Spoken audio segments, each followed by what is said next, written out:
I can't find the corner, the boots. Yeah. I didn't see, but it was a wonderful session.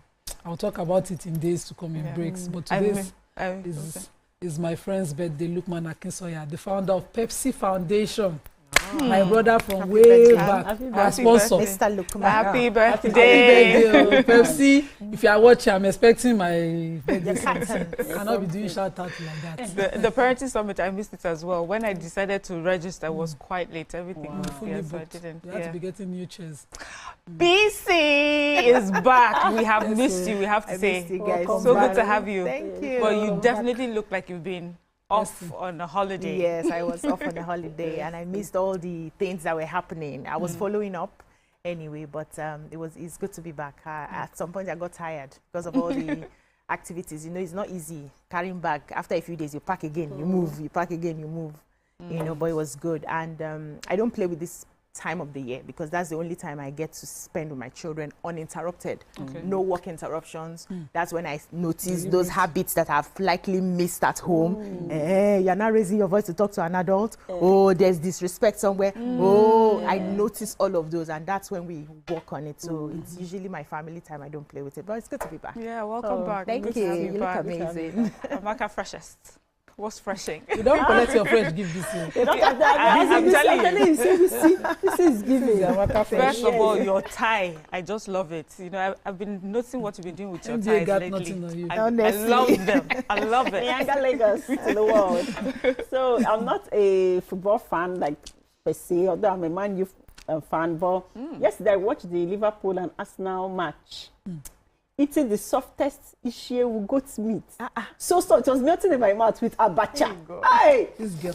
and Titus fish. God, I'm telling you because you know that kind of thing that you go to bed and you wake up, you're still thinking about the food. God, and Arsenal people, sorry. Oh, they lost? They lost 1-0. Sorry, Sha, but I enjoyed my food. And the fresh palm wine. I'm telling you, this is interesting because usually at this table we're all clueless when it comes to football. So we're happy. No, not among us. Hey, you don't join this football. conversation. I'm a footballer. How are you, baby I'm girl? fine. So over the weekend, I had a few people come over. I hosted a few people, but especially my friend who recently got married. And there's something about when you're with the right person. For a woman, you can see it. You just exude joy. And I just saw that. And I've seen her through her tough times. And to see her in this phase of her life gives me so much joy. She's our age mate. She's my very, yes. And she's gotten married to a man that I believe is the best person for her. Yeah, so for women out there, I beg you, Take your time. your partner can make or marry you. That's just the truth. I saw how, because she used to be married before, I saw the effect of that particular marriage, and now I'm seeing the effect of this new partner. They're worlds apart. So very important. Congratulations to my darling friend. I can't mention her name yet, but I'm so really happy for her. Congratulations. So when we return, we'll take today's top stories in the newspaper. Stay with us. We'll be right back.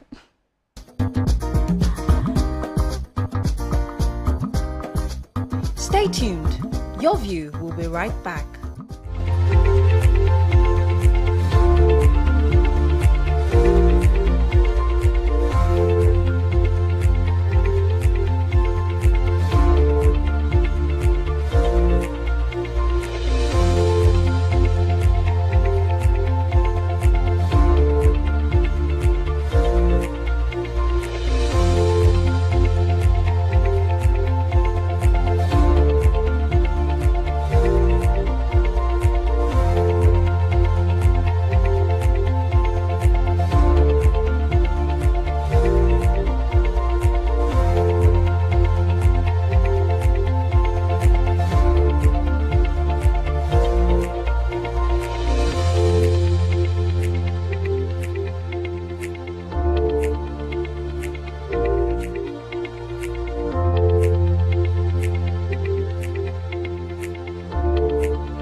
Thank you for staying with us.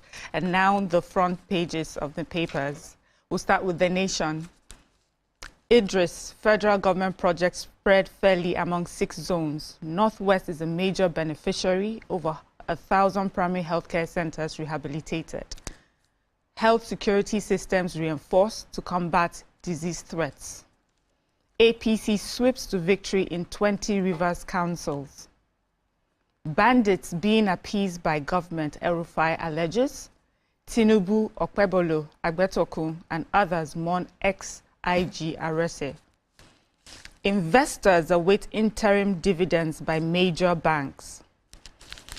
And we have 12 ISWAP fighters killed in Borno.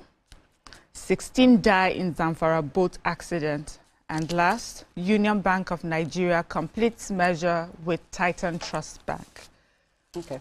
So the Union Bank of Nigeria, one of the nation's longest-standing financial institutions, today announced the successful completion of its merger with Titan Trust Bank Limited, following final approval from the central bank.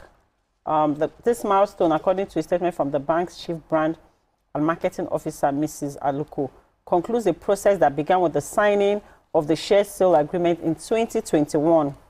And this positions Union Bank as an even stronger force within Nigeria's financial service sector, because under the terms of the merger, Union Bank has fully absorbed Titan Trust Bank operation and its assets, and then they'll be operating under Union Bank now. And with this now, they've expanded their footprint of over 293 service centers, 937 ATM machines nationwide, which supported by strengthened digital channels. So Union Bank is poised to deliver enhanced value across retail, SME, and corporate segments. This is huge. You know, I'm a Union Bank child, so this is amazing. They should keep going bigger, stronger, and more reliable. This is a merger that's been in the news for quite a while. Finally see it done. So they come outside. I have River State. So the chairman of the state's Independent Electoral Commission, RCEC, Michael Ludi, has announced that APC 120 out of all the 23 local governments in River State, and the PDP won 3. One of the 3 local governments won by the PDP is that of the FCT minister, Nyesom Wike, which is Obiakpo, his hometown. And then the nation carries it that Ikwere local government, which belongs to the former Minister for Transport, Rotimi Amechi, was not delivered to his own party, ADC. But I'm wondering, did they take part in the elections? The interesting read for me on this, because I read this story in 2 papers, is that of The Guardian, where the former VP was querying the transparency of this election, that it was just, a takeover. But the nation's angle just says that this is an endorsement of President Bola Ahmed Tinubu because of, the way the elections went. And then in The Guardian, it was said that the FCT minister now, Nyesom Wike, is saying now everything is set for the governor to take over his office, as well as the House of Assembly members to come back to the House of Parliament. Yes, that is now time. So I'm thinking, after you don't collect grassroots finish, but if you want to compare the reads, go and get The Guardian and read it first before you read the nation. Because it's always the wild card. The federal government says they are repositioning its public health system to effectively detect and safeguard the country from emerging global health trends. It cited the ongoing re-equipment of the Nigerian Center for Disease Control and Prevention, NCDC, and the inauguration of the Integrated Disease Reference Laboratory in Lagos as example of efforts to attain the goal. Now, the Integrated Disease Reference Laboratory is for neglected tropical diseases, malaria, fungal diseases, and others. The Coordinating Minister of Health and Social Welfare, Professor Ali Pate, explained this on his official X yesterday, and says the goal is retooling the center to make it a global reference point for disease surveillance and response. He wrote, and I quote, "We are building resilience as well as agility in a world where local emerging and re-emerging infectious diseases can rapidly turn global. The federal government is working hard to prepare our national institutions, our health professionals and scientists. This informed our resolve to reposition the NCDC to be a preeminent reference point on our continent and globally for disease surveillance, prevention, preparedness, and response." So according to him, says the leadership of President Bola Ahmed Tinubu has been instrumental in driving several breakthroughs in the health sector, and they've produced important breakthroughs that promise to enable our country to be most effectively prevent or respond to any new recurrent public health emergencies. I hope that this will help us for when we begin to have all those cholera outbreaks, we have Ebola and all those things. Yeah, I have one. At least 12 Islamic State West Africa province ISWAP fighters have been killed during long-range offensive commando operations. This is by troops of Operation Hadankai in Borno State. The operation, backed by intelligence, surveillance, and reconnaissance of the Air Component Command, was conducted August 29 to 30th. So a source was speaking to the nation at the weekend, and he says that troops cleared Tamsu, Ngamdu, Dala Kaleri, and Gaza of terrorist activities, and later engaged and neutralized 12 insurgents in a heavy gun duel at a suspected terrorist location.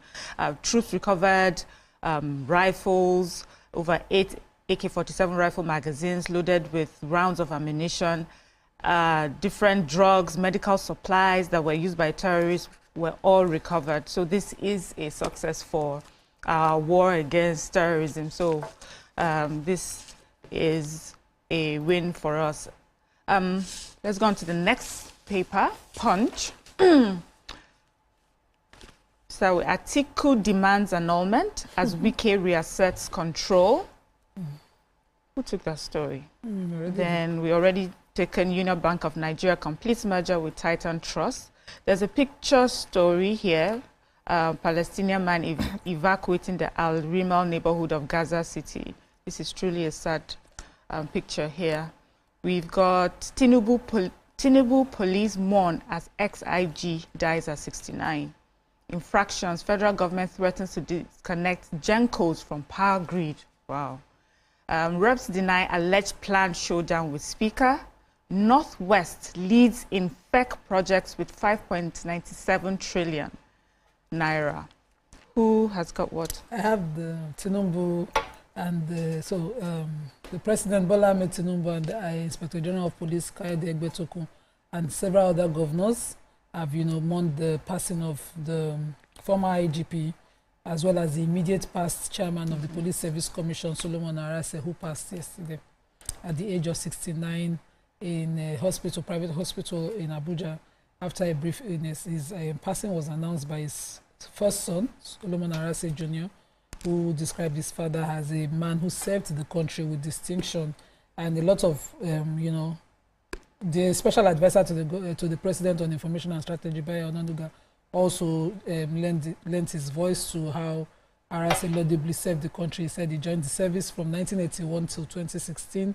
Till his passing, he was in service, and we served the country meritoriously. I just wanted to take this story to highlight the plight of police officers, retirees who are asking that their benefits under the contributory pension scheme is not good enough, and they're trying to get out of it so that they can then restructure it so that it will cover a lot of their issues. And I think that we should take this as one, because this is some of the unsuccessful things that couldn't be handled at the time. With his passing, let's do something laudable for police officers. So everybody dies because everybody is meritorious in service. May his soul rest in peace. Before we continue, let's go on a short break, and when we come back, we'll continue with the papers reviews. Thank you.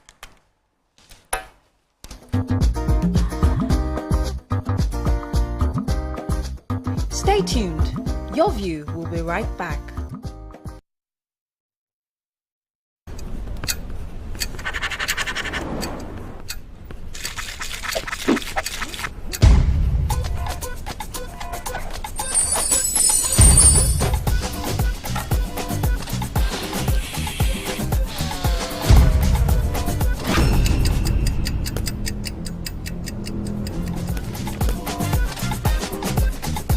Big Crystal Original. Get a pen you can rely on. Life, they say, is what happens when we're busy making other plans. Right from time, I had my whole dream unfolding ahead of me, ticking all the boxes in my academic journey. I was that child made for the future, but one day, life took a different turn. I lost my father, my sponsor. The loss of my father was the loss of my whole dream. Every day I worked tirelessly to hold my life together. But the gap felt too wide. Until Nell Fund came with a beacon of hope. Imagine what the Nelfund Student Loan Initiative is doing in the lives of many Nigerian students, giving them a future. Nigeria has never had it so good. This government is putting more smiles on the faces of the people more than ever before. Renewing hopes, rebuilding Nigeria. Powered by Citizen Connect Initiative. In the heart of Africa's largest economy, a silent transformation is unfolding. At the center of it all is Conga Group, an ecosystem of innovation, commerce, and capability. Our goal was simple, yet ambitious, to build robust infrastructure. In a country with over 320 languages, why you go the only focus on Yoruba, Hausa, and Igbo, where we get a common language, where they unite everybody, from Oga to even Madam self, and every person where they for street. That's now why we introduce to 89.9 Yanga FM, the #1 urban Fiji radio station where they unite us all. From the award-winning breakfast show, Waiting Day, with your brother, your friend, Wale Po. Everywhere! So, Bobo! It a job for this This is not Cruise Express. And this go be the best 4 hours of our life. Country people, make una join us. Aww. Now we be What's Up Naija crew. Now we they give you what it is up for inside we country. Yes, so keep it loud. You've got me your papa. Why you not gonna make younger? Come to a holla. Now here we dey settle all the matter. Bro, we right here. Nobody better than we, right? I can always best be that. Make I just be the last sensible voice where you go hear. Now we be 89.9 Yanga FM. Good morning, Marina Station and all the passengers. Efficient, it's comfortable. This development will go a long way in reducing congestion and emission. The trains are a long-term solution to Lagos traffic challenges. This is where we take the final, decisions on policies, programs of government. I will have to ensure that, the narration of Lagos as a PLC is taken very, very seriously. This is a major pedestrian bridge linking Oyinbo here to Apapa Road over there. With this overpass, we are providing what we call a permanent solution.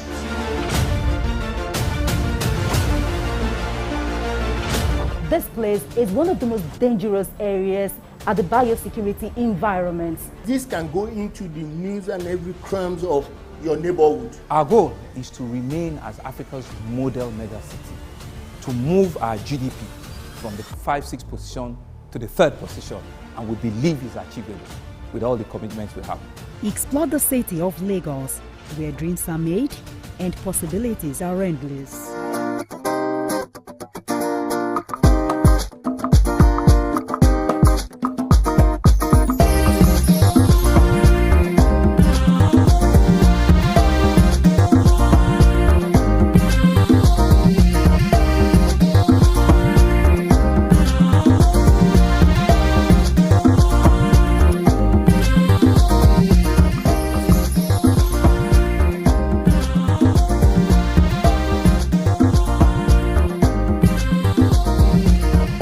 Thank you for staying with us. We're still reviewing the Punch. Yeah, I have a human interest story inside the paper. So the arrest of a previously convicted Nigerian, Theophilus Awana, by the United States Immigration has sparked calls for deportation of criminal migrants among U.S. citizens. So Punch Online had on Sunday reported that Awana, who was convicted of second-degree rape in Baltimore, Maryland, was rearrested by the U.S. Immigration and Customs Enforcement Agency.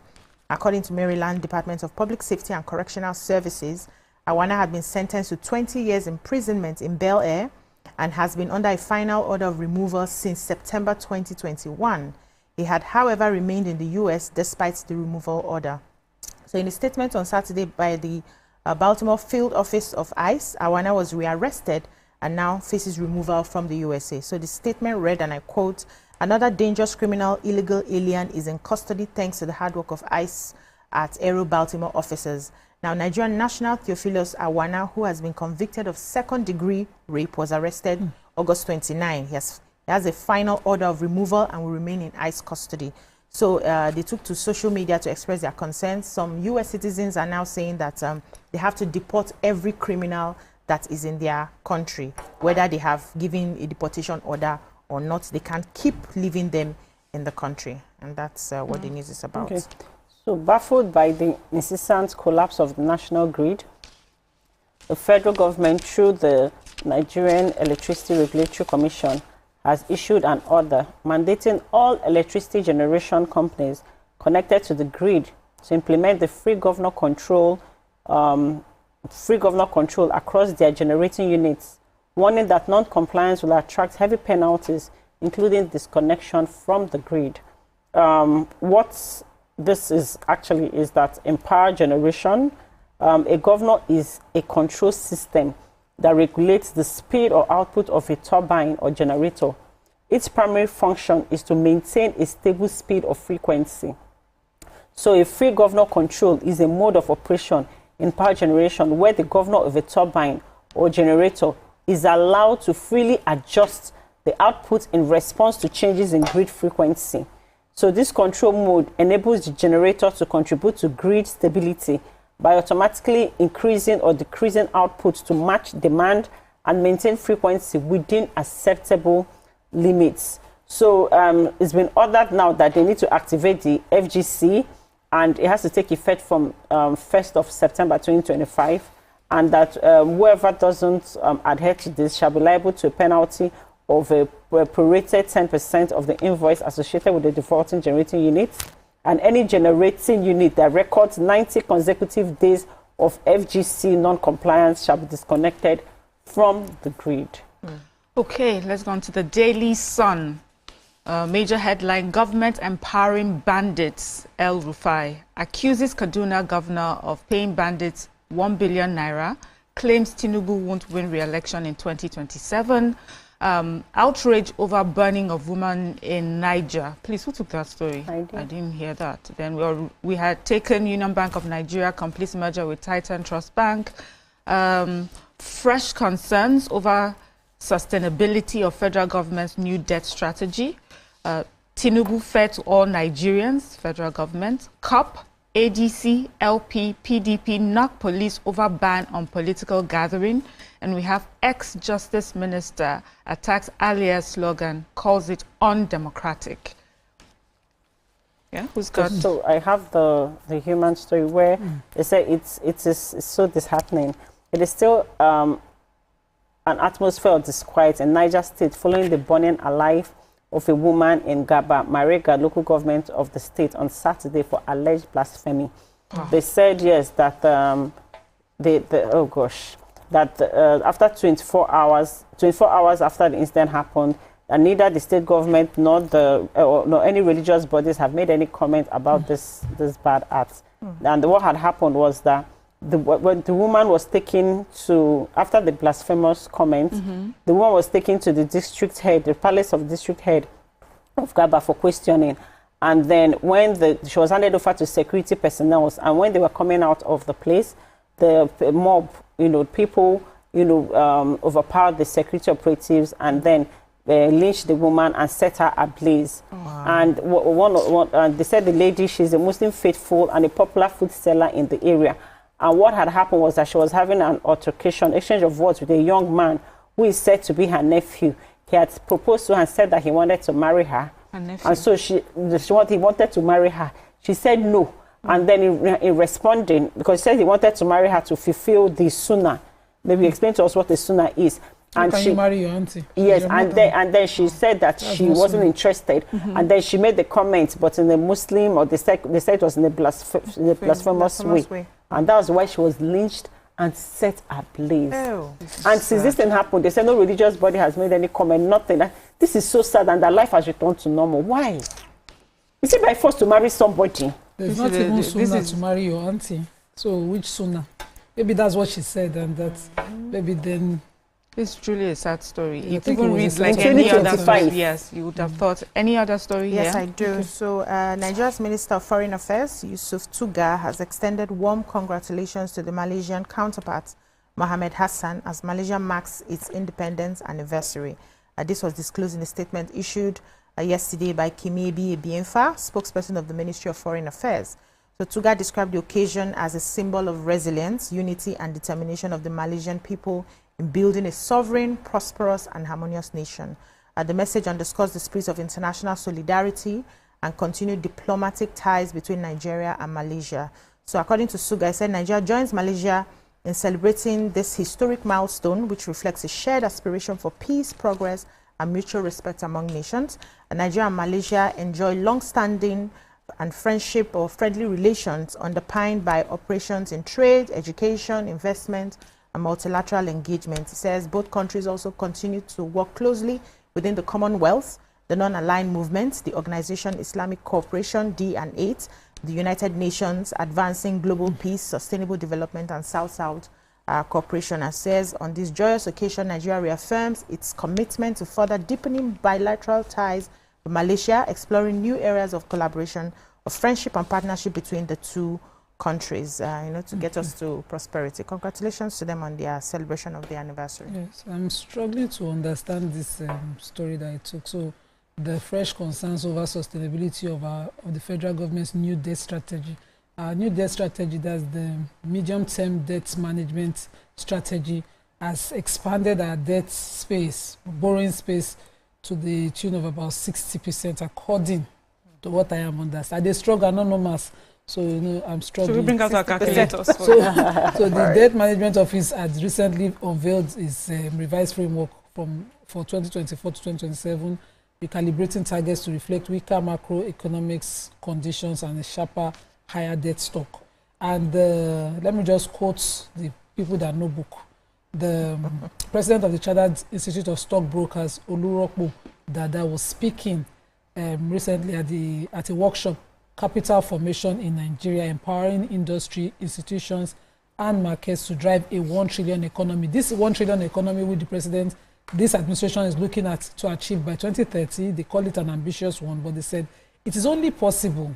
They said Nigeria is in dire need of a national savings strategy to mobilize local capital and channel it into productive sector, particularly manufacturing and technology. But moving this ceiling, widening the borrowing gap to 60% is essentially creating room for more debt without a clearer path to revenue mobilization, and this only heightens fiscal risk. And he says that the government is only trying to balance optics with reality. He said our reality is quite sobering, and just reading it, I don't know, I'm struggling to see whether this is possible. We're saving money, but are we really saving it? Because we're giving the multinationals without really a strategy to, and multinationals, subnationals, okay, their own money pass.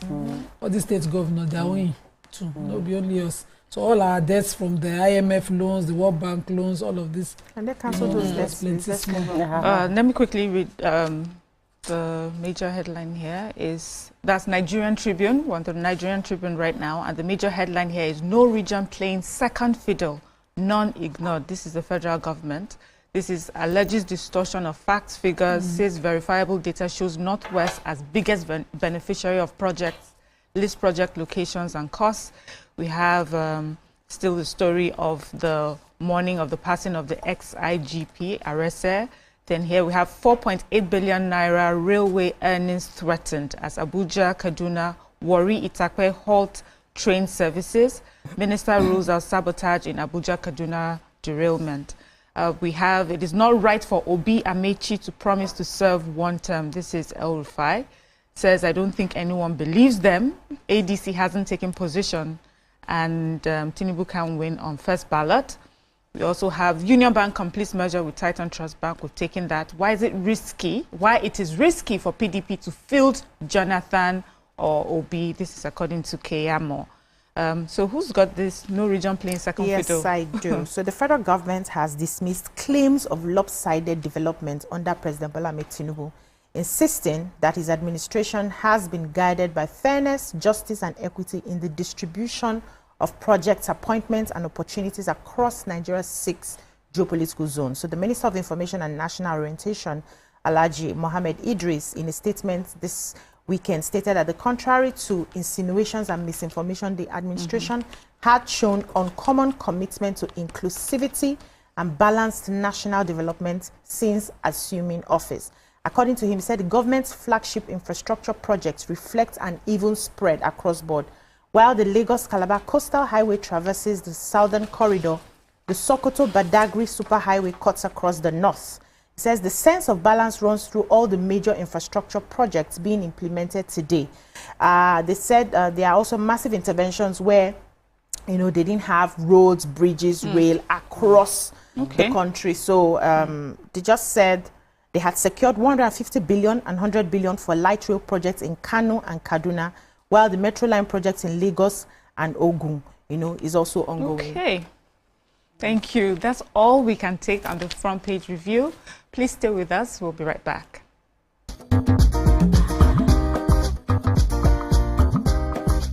Stay tuned. Your View will be right back. Good morning, Marina Station and all the passengers. Efficient, it's comfortable.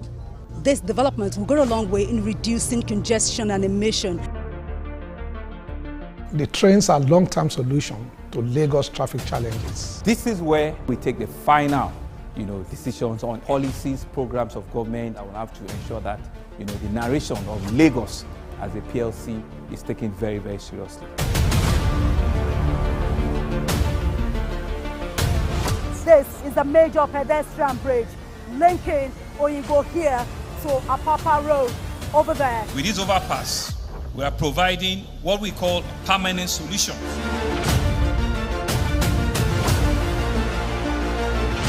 This place is one of the most dangerous areas at the biosecurity environment. This can go into the news and every crimes of your neighborhood. Our goal is to remain as Africa's model megacity, to move our GDP from the 5-6 position to the 3rd position, and we believe is achievable with all the commitments we have.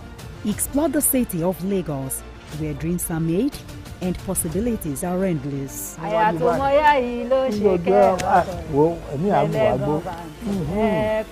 Amadidoja Salamadini, I live in Lagos, inside Lagos. I'm Nifemi Oguntoye, news anchor with TVC News. My day is usually busy and it's difficult keeping up with breaking news stories, trending stories, business news, stock exchange and what have you. But with TVC News on WhatsApp, I'm able to catch up with all the breaking news, real-time updates and trending stories on the go, right on my phone, no matter where I am. It's quick, easy and always on. And hey, you can join us by scanning the QR code or using the link on our X and Instagram. Why wait? Come to the side of news that keeps you ahead. TVC News, first with breaking news.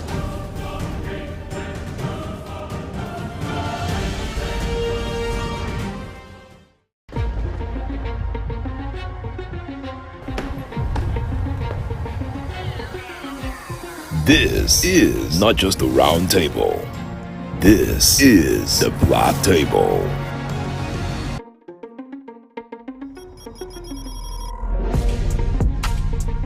This is the Black Table, where real men speak the truth about the world we live in, the games we play, the power we chase, and the women who shake it off.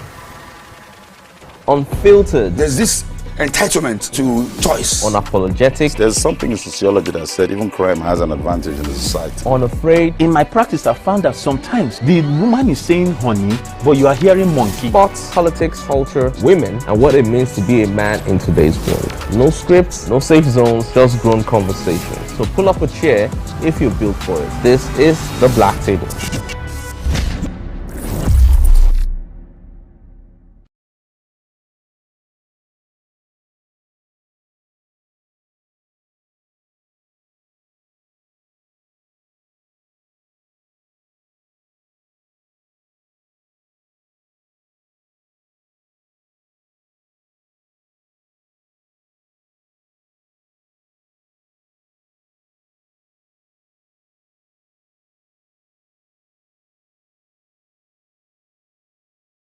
Imagine a country with over 320 plenty languages. Why you go the only focus on Yoruba, Hausa and Igbo? Where we get a common language where they unite everybody from Oga to even Madam self and every person wey dey for street. That's now why we dey introduce you 89.9 Yanga FM, the #1 urban pidgin radio station wey dey unite us all. From the award-winning breakfast show, Waiting Day, with your brother, your friend, Wale Po. Everywhere. So, Papa. You a job for this This is not Cruise Express. And this go be the best 4 hours of our life. Country people, make una join us. Oh. Now we be what's up, Naija crew. Now we they give you wetin dey sup for inside we country. Yes, so keep it loud. If God be your papa, why you not gonna make younger? How do I holla? Now here we dey settle all the matter. Bro, you right here. Nobody better than we, right? Okay, now whispers be that. Make I just be the last sensible voice where you go hear. Now we be 89.9 Yanga FM. Good morning, Marina Station. I'm Adedoja Salam Adeniyi. I live in Lagos, inside Lagos.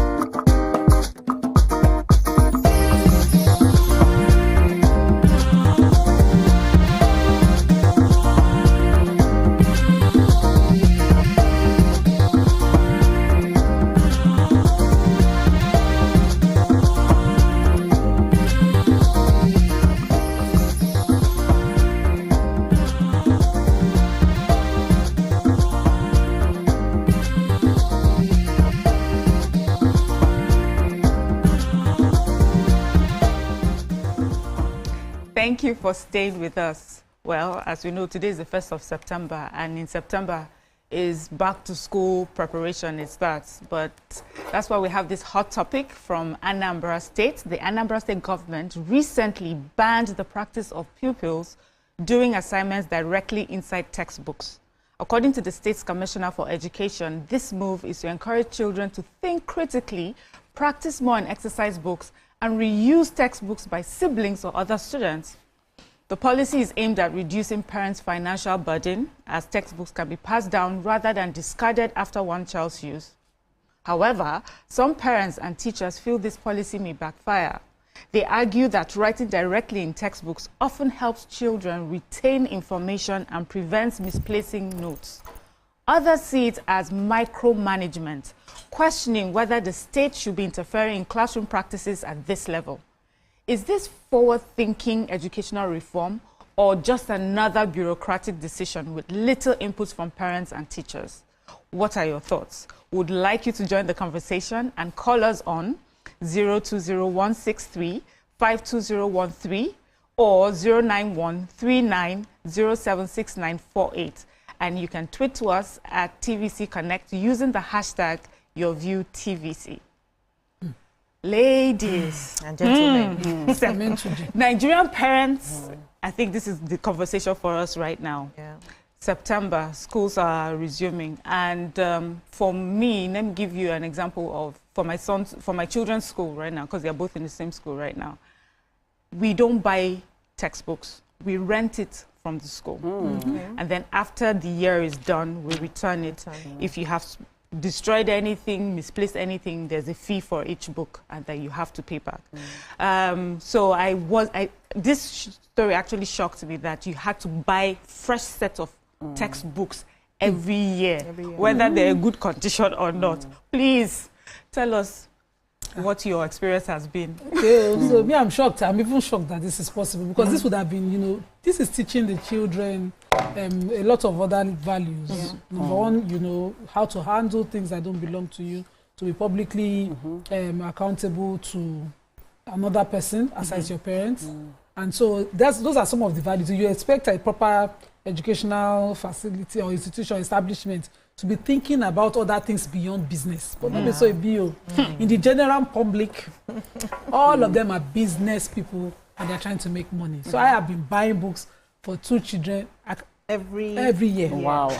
And we write inside our books. But I didn't mind. You know why? Why? They're 4 years apart. Okay, yes. So initially, the first year, I fought it so hard. I'm already a rebellious parent in my children's school, because I'm always, fighting something, querying everything. I remember, because why I fought the first year was because I used to take my daughter's books to a more indigent child. Okay. So when we're done, I just pack it the way we were taught. And you know, even though she had written the second year inside the books, the parents still said pass it. They will use it. So I don't burn them. I pass them. But then I now lost touch with that parent because the person that used to carry it all the way to offer for me, she have graduated. You know, and so there was no need to continue that relationship because I didn't want to be personally related to that person. Just send the books and we're done. And so I stopped worrying. Now the brother too, we are writing inside book. The books have now they are this high up exactly. Wow. In the house. Yeah. Ordinarily, and where I'm from, we don't burn books. So my father's library was this high. Thank you. So we don't take textbooks to Ayala Kara in my house. So every time I'm looking at the books, I'm feeling confused. There's book load everywhere, but there's nothing to do about it because I don't know what to do about it. And so I've started the question again. When are we going to stop, you know, writing inside the books? Maybe I could have sold them. Because I remember when I was a child, we used to buy old textbooks, even as a law student. You remember those used books? Yes, we used to buy them in Yaba side. Somebody has used it, but you did not really spoil it. Instead of buying the book expensively, some law books were so expensive. Yeah. We just bought reuse at Yaba, and I was a law graduate. But it's impossible with my son's handwriting all over. And you know what writing in the textbooks does for a child who is struggling with his handwriting? It's that they don't write well. I have a terrible handwriting. I hated to write. And if they had given me my textbook to write, maybe I couldn't have written legibly for my WAEC. My son too is in that space where we're struggling to write, but he cuts short a lot of things for him, just doing it in his textbooks. And so a lot of things that these business-minded capitalist school owners are focused on must be regulated by government. So we're done. Governor Soludo of Anambra State. Busy. You know what? As we were talking, I was just remembering that when we were in school, primary school especially, I remember our teachers used to always say, if you have to write in your textbook, use a pencil and then erase it so that someone else can use your book later. So what has changed? So I like that, you know, we're having this conversation today. You know, we've always talked about sustainability. You started the talk here where we can use and reuse, recycle, preserve, you know, so that we are not further destroying the planet. So that's on one side. Now, on the other side, we understand that the economy is hard for a majority of the people. It will be unfair that you have like 4 children or 3 children, and every year you are buying new set of textbooks. To what end? You know, there were some, you know, conversations about when you write inside the textbook, it makes the child, you know, remember faster. I'm like, who gave that statistics? I'm an educationist right now, and there's no place I've ever read or, you know, heard that when you write inside textbooks, you remember it. As a matter of fact, we are supposed to preserve, like there were textbooks, when I went to Delta State to see my father, there were some of the textbooks I used in secondary school that when I saw them, I remembered. You know, it was me going back memory lane to say, so I studied this, I read this, I went through this and all of that. And my younger ones were able to also use that. Because of the economy that we are running, for those who are saying it's not government's business on what schools are doing in the classroom, I think they should stop it. The role of every government is, first of all, to preserve and protect the lives and properties of the people that they are leading. And that also means financial, economic empowerment. If you see that your people do not have the purchasing power to even survive, why are you further burdening them on education that is actually supposed to be free? You know, we always say primary education is free. It's really not free when you look at it. For those who are in public schools, and you know, quote me if I'm wrong, because when you go there, you are expected to buy certain things. Those textbooks were not given to them for free. You pay for the textbooks. So every year you come again, you pay for the textbooks instead of you to use. See, Miriam, the painful thing is, do you know many of our young people cannot write? You say your writing is bad. Check Gen Zs. They don't have writing because they don't write anymore. We have lost that writing skill.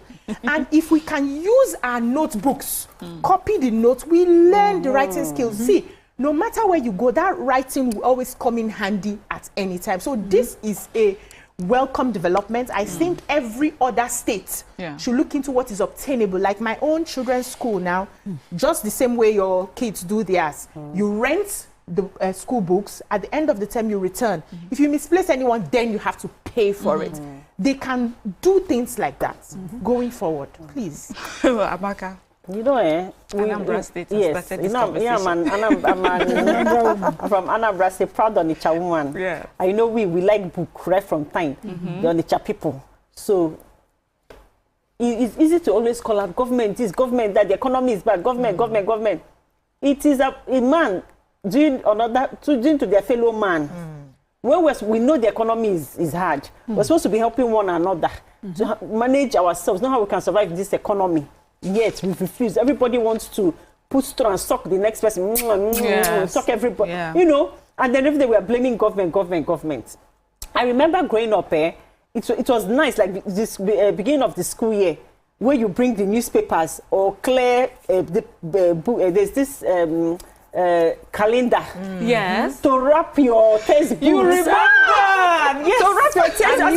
It's on newspapers or that calendar. So the white side can just show and everything. Like as you take your time, to wrap it, and it's so nice. As in, because you want your book to be clean and you don't. Yeah, because you can always donate the books. My mom to donate to the library or less privileged homes and people that can't afford books. Yes. So that it's still in good condition. So when you open it, it's as if it's still brand new. So it's a thing of pride. Why are we writing in textbooks? Do you understand? It's different. Like what BC said, like nobody is writing anymore. People are not reading anymore. People are not writing. So when we say creative writers, and how do you even practice this journalism, try to be a journalist in the future, being a creative writer, all those love stories that, you know, when you're growing up, you're having one crush. Children start having crush on this person, want to start writing all those love letters, they used to spray perfume inside. How do you even learn to write all these things? Because, you know, it's when you start, that's how all these things happen. Yeah. I used to have friends that they were specialties in writing letters. If it's apology letter, they'll be the one With they their cursive I follow for the writing. paper, I sabi write. We'll be the one where they write. You pay us, you give us something, we write for you. Yes, write for you. So, but this writing inside textbooks, I think the governors, I commend you greatly. You've done great in regulating this, because people taking advantage. If you have 4 children, 5 children, even 2 children, like why? I don't think it's right. And then with the sustainability thing that help the environment, everywhere abroad is trying to say, it's trying to go paperless. Everybody's going paperless. Now won't go paper full. Now, wow. Thank you. So let's go on another short break. We'll be right back to continue our conversation.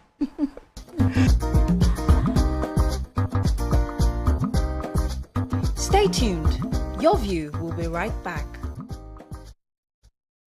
Alright everyone, open your ears, make we talk.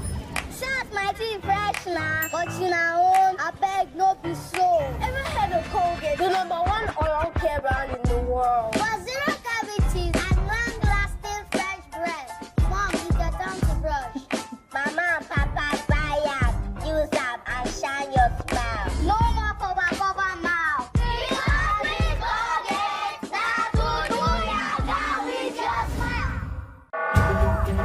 Generals, we have a crisis. They're everywhere. Imagine a country with over 320 plenty languages. Why you go the only focus on Yoruba, Hausa, and Igbo? Where we get a common language, where they unite everybody from Oga to even Madam self, and every person where they for street. That's why we dey introduce you 89.9 Yanga FM, the #1 urban pidgin radio station where they unite us all. From the award-winning breakfast show, Waiting Day, with your brother, your friend, Wale Po. Everywhere. So, Bobo. You a job for this time. This is not Cruise Express. And this go be the best 4 hours of our life. Country people, make una join us. Oh. Now we be What's Up Naija crew. Now we they give you wetin dey sup for inside we country. Yes, so keep it locked. If God be your papa, why you not gonna make Yanga? Compound to Wahala. Now here we dey settle all the matter. Bro, we right here. Nobody better than we, right? Okay, now whispers be that. Make I just be the last sensible voice where you go hear. Now we be 89.9 Yanga FM. Good morning, Marina Station and all the passengers. Efficient, it's comfortable. This development will go a long way in reducing congestion and emission. The trains are a long-term solution to Lagos traffic challenges. This is where we take the final, decisions on policies, programs of government that will have to ensure that, the narration of Lagos as a PLC is taken very, very seriously.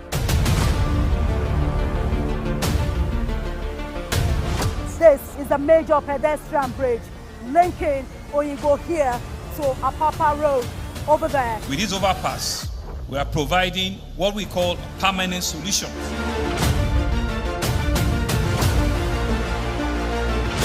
This place is one of the most dangerous areas at the biosecurity environment. This can go into the news and every crumbs of your neighborhood. Our goal is to remain as Africa's model megacity, to move our GDP from the 5-6 position to the 3rd position, and we believe is achievable with all the commitments we have. Explore the city of Lagos, where dreams are made and possibilities are endless.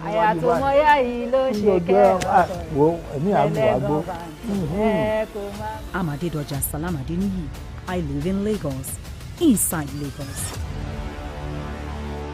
I'm Nifemi Oguntoye, news anchor with TVC News. My day is usually busy and it's difficult keeping up with breaking news stories, trending stories, business news, stock exchange and what have you. But with TVC News on WhatsApp, I'm able to catch up with all the breaking news, real-time updates and trending stories on the go, right on my phone, no matter where I am. It's quick, easy and always on. And here you can join us by scanning the QR code or using the link on our X and Instagram. Why wait? Come to the side of news that keeps you ahead. TVC News, first with breaking news.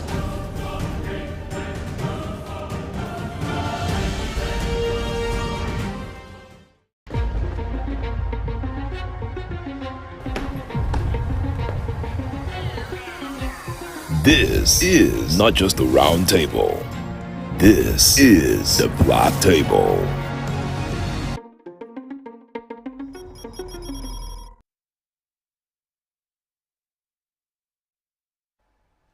Thank you for staying with us. We're still discussing the recent ban by the Anambra State government on schools that allows their children and pupils to write in their textbooks. You can join this conversation by calling us on 0201-635-2013 and 091-390-76948. You can also tweet to us at TVC Connect using the hashtag YourViewTVC. So we were talking about, you know, I like how you said you're talking about the waste, you know, and the fact that we also live in a country where many parents are struggling. So you think it is common sense that whatever it is that we're doing, we'll put that into consideration. But there are some people that have said, what is government's own in nitpicking and looking for small issues? Government should focus on the bigger issues. Is it government, is it their role to determine, at least for private schools, is it their role to determine how they run their business? After all, the parents are aware of how the schools are running their business and they're willing to put money in those schools. And some of them are quite proud that they have to buy these books over and over again. Is it really government's place to have a conversation about how private schools are dealing with books and their students? Okay, so I think in every nation, right, government has a say in everything. It's in this part of the world that we like to cherry pick. Government has no business doing business. Government has no business talking about this. Government has no... Every developed country has government input in every industry, every business, every organization. They may not go in, you know, with their full body to say you have to do it like this and do it like that, but there are rules and regulations guiding everyone who wants to set up a business in that country. There should be rules and regulations guiding the way private schools set up business, so that even though it's for the people who can afford it, they are not further impoverishing them because they can afford it, right? So if government says that, okay, we know that there are people who have money to put their children in these schools, who won't mind buying the books every term, you know, it's a flex for them. My child goes to so and so school, my child buys, you know, we don't use things twice. Once it's spoiled, we throw it in the bin. We don't know how to repair. We don't know how to, good. But there are still people who are in that same school who, maybe because of the quality of education they see, they are struggling to put their children through that school. Should we further discourage them and tell them, yeah, go back, You cannot survive this, right? So even though you have money, there are other things you can do with your money than just buying books and wasting them. You can set up a charity. You can help a charity that is beside you. You can help your family members. There are people who are paying all the school fees and everything, and their family members are struggling. We know have that. So government would look at it and say, okay, because of the purchasing power of the masses, they should be able to do so and so, and give that rule and regulation for those schools. So if you want to set up your school, these are the rules and regulations to set up a school in Nigeria. That we, because of also, we're talking about sustainability today, this is the policy of the country as regards whether public or private schools, and everybody will fall in line. So let's stop telling a government, don't focus on this is too small for you. They have a right to say, okay, we are making such rules to protect the people. So the government is not just for the rich, it's also for the poor. It's also for the middle class. But see, me, I will still blame government because, you know, when we were younger, I remember then, I think the billionaire's father was governor when I was in primary school. We got this $10 book, exercise books. We don't see that anymore. We don't see government print books, so it's cheaper, it's more affordable. We don't see government put boldly on books that's not for sale, books from government to children, you know. And you can ensure that. And if those books were then given to a school, no school would dare to ask a child to write in those books because, you know, they are not private property. But when they belong to your parents, just as you have said, some parents have SSC, so it's my money, I cannot be bothered. Because it's not all of us who are pushing down these values. Government, in pushing the national collective values, government has a huge role to play. And when you're playing it, you're not just playing it by just issuing a caveat, issuing orders up and down, and decrease up and down. You must also be involved. There are schools where kids attend and they never see a textbook. Back in the days before, I think 2014, 2015, there was a boy I was sponsoring through school, and then I put him in a private school. The first time they gave this boy a set of books, the boy not read them. He arranged it on the table, decorated his room. He had never seen. So I was not saying to him because another boy then came and said, auntie, they gave him dictionary. They are friends, but I saw him through that. I said, he said, they gave him dictionary. I said, you people can share. Because I remember we shared all books. And he says, no, nobody can share my books. And rather than read those books, he did not share it, he did not read it again. He was just admiring them. He was just admiring them. So there are children who, no matter the class of schools, will be wondering what a textbook is for. I remember back then when we were studying law, not be all textbook if you afford to buy.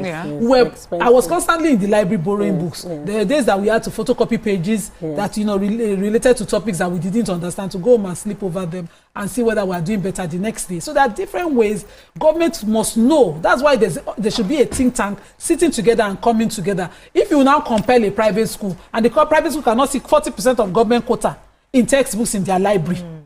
I don't even think people do library anymore. My son said he borrowed the storybook from his school library. I didn't think public school, private schools had this library thing anymore. So a lot of role that government must play, not just, you know, issuing decree. I want to see that in Anambra State going forward.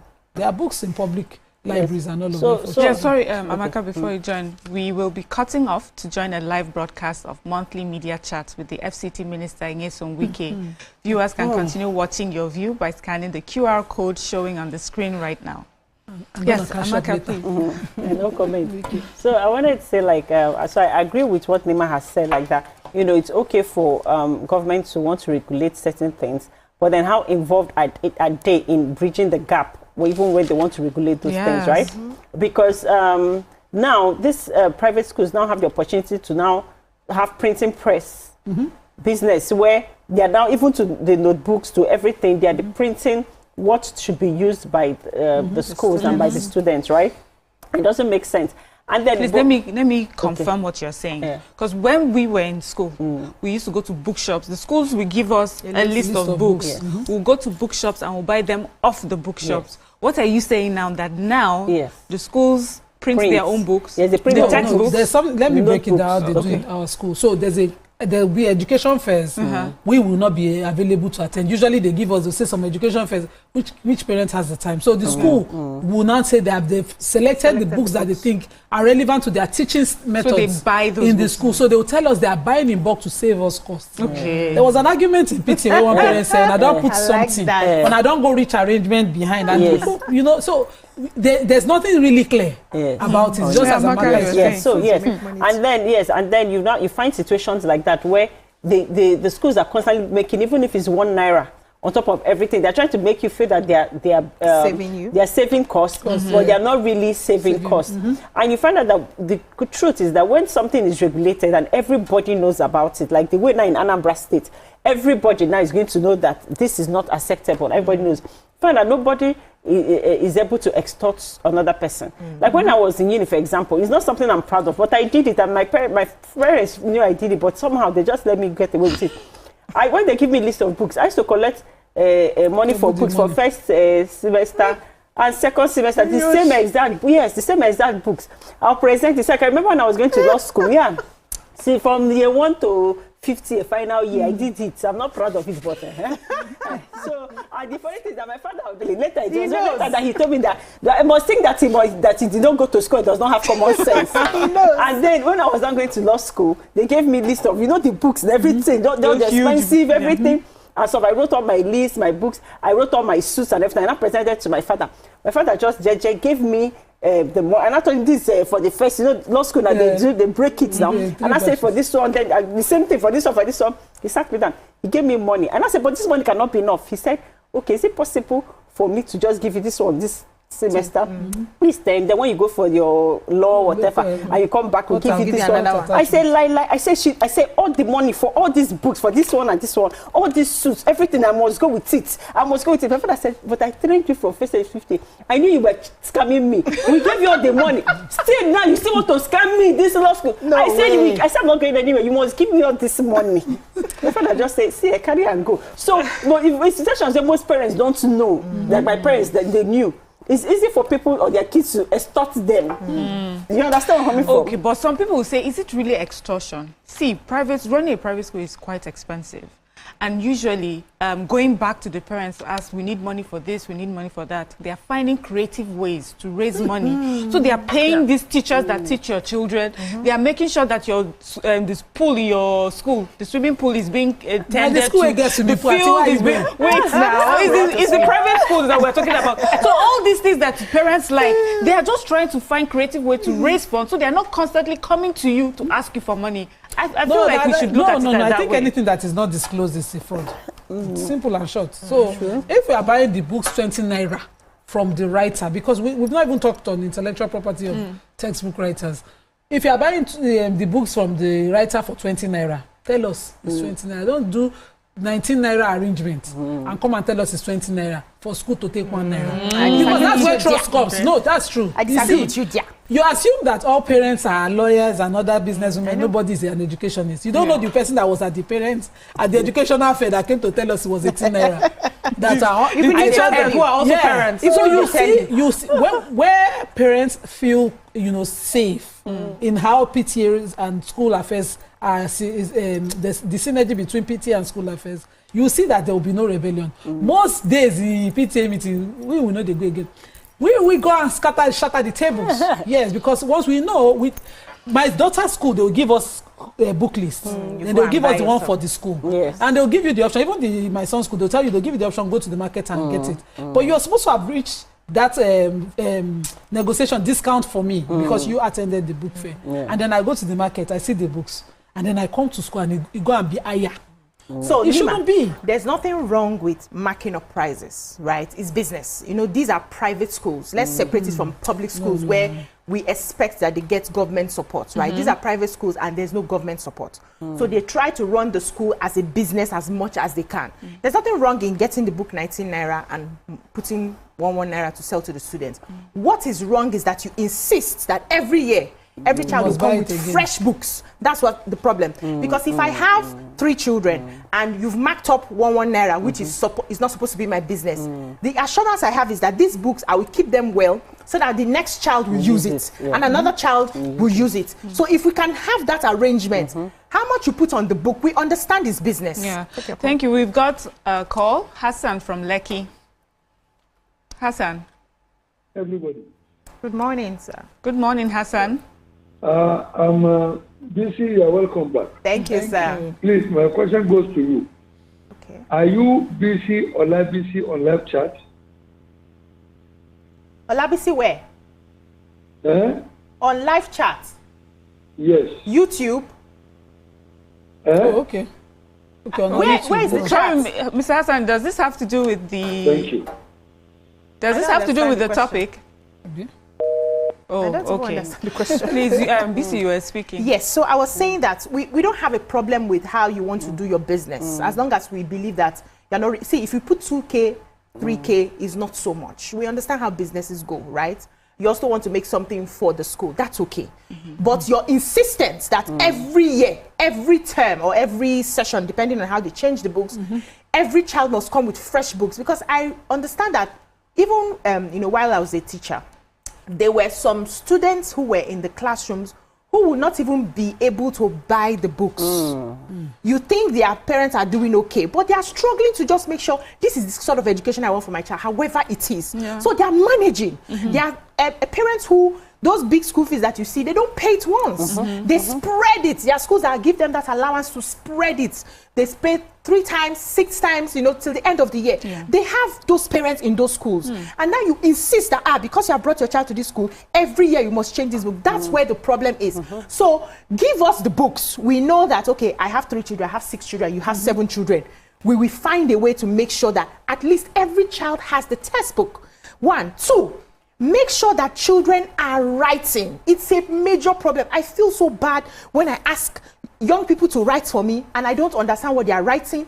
They can speak the English. When you ask them, ask them to write. Their punctuations are not there because they are not writing. Everything is now done either on the tablet, on the phone, and all of that. We've lost those skills that helped us grow, that grounded us. So it's not just about growth, but about grounding. That wherever we found ourselves, we're able to survive. Let's focus on that. And now for implementation, because governments now, they are very quick to... Yeah, before we enter implementation, I just want to know, this lack of writing, is it a general Nigerian issue, or is it an issue with those who go to private schools and have tabs? Because many public schools, they don't have access to these tabs. So they are writing. Yeah, they're writing. So this is a problem now with technology.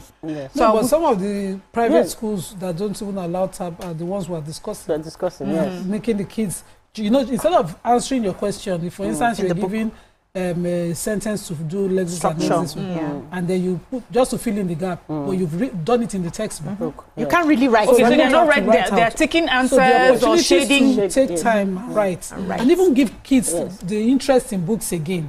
It's completely not there. I believe that schools' business is also to teach value, to teach focus, to teach all of those things. Concentration. You go to some schools, the teacher has written the teacher itself is doing Google. There was a time I went to my son's school, and the English term, I can't remember what, was too, I thought this was too big for a primary 2 child to comprehend. Please take your call. Yes, I have Dupe from K2. Good morning, Dupe. Dupe, you're live. Hello, good morning. Good morning. Hello, good You're morning. live. We can hear you, Dupe. Go ahead. Okay. My name is Dupe, and I just want to say something concerning the issue of the books. I feel the schools are beginning to turn themselves to vampires, because while we even talked about the issue of family planning, and then you have your children spaced 1 year apart, and then they can't use one another's books, it's a terrible thing.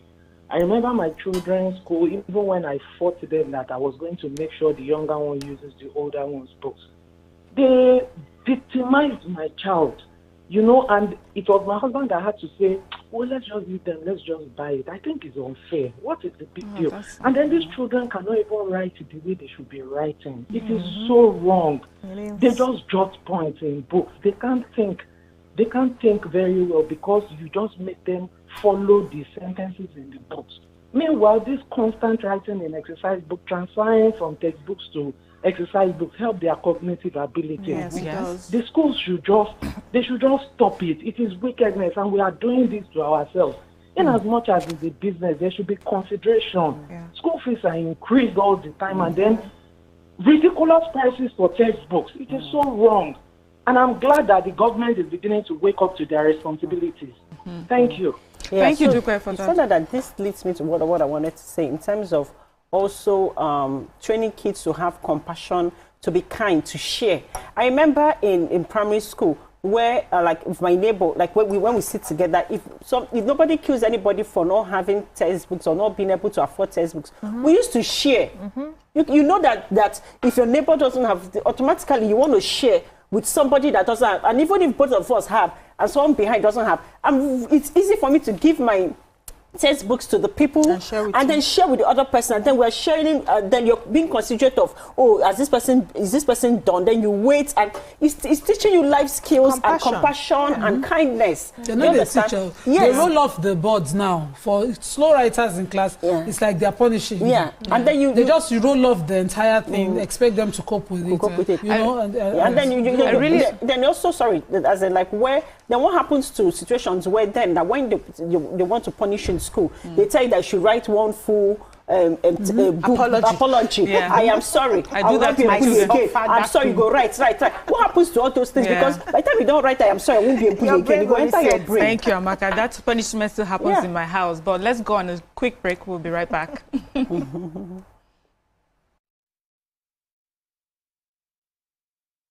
Good morning, Marina Station and all the passengers.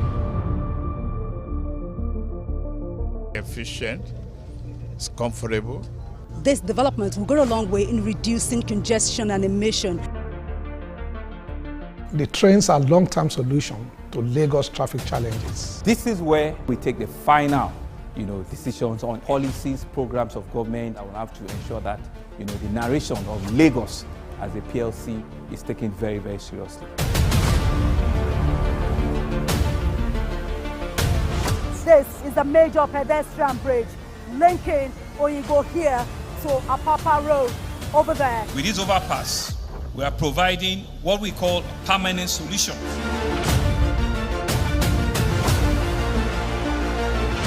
This place is one of the most dangerous areas at the biosecurity environment. This can go into the news and every crimes of your neighborhood. Our goal is to remain as Africa's model megacity, to move our GDP from the 5-6 position to the 3rd position, and we believe is achievable with all the commitments we have. Explore the city of Lagos, where dreams are made and possibilities are endless.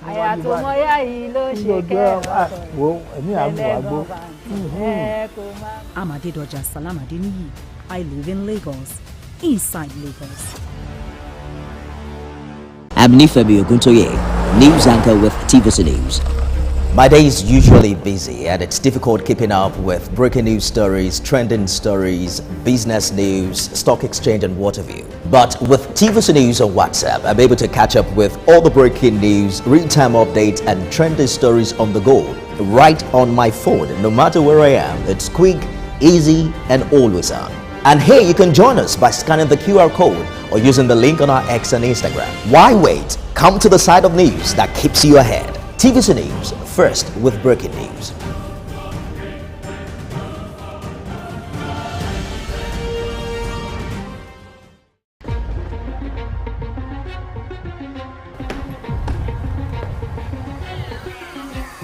This is not just the round table. This is the Black Table.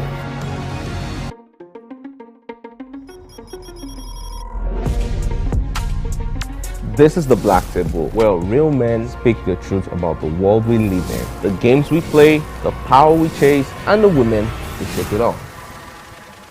Unfiltered. There's this entitlement to choice. Unapologetic. There's something in sociology that said even crime has an advantage in the society. Unafraid. In my practice, I found that sometimes the woman is saying honey, but you are hearing monkey. Sports, politics, culture, women, and what it means to be a man in today's world. No scripts, no safe zones, just grown conversations. So pull up a chair if you're built for it. This is the Black Table.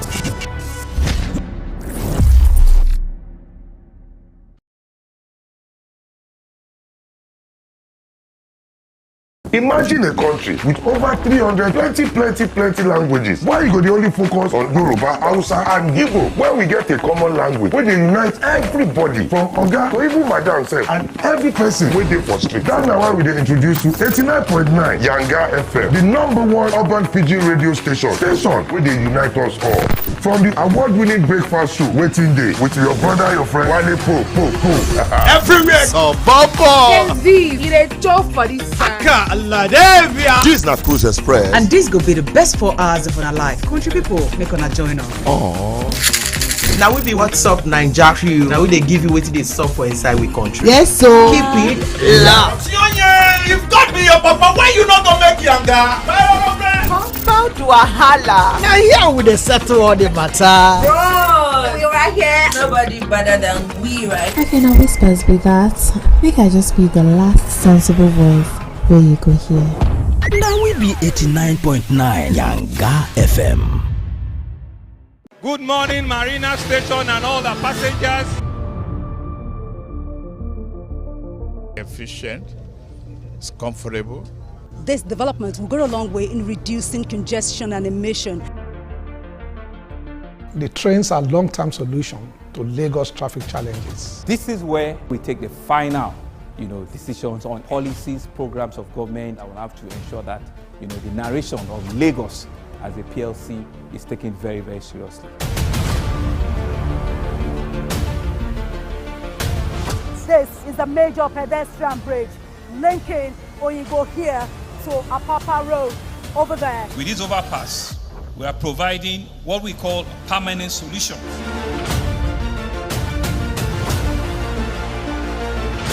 This place is one of the most dangerous areas at the biosecurity environment. This can go into the news and every crimes of your neighborhood. Our goal is to remain as Africa's model megacity, to move our GDP from the 5-6 position to the 3rd position, and we believe is achievable with all the commitments we have.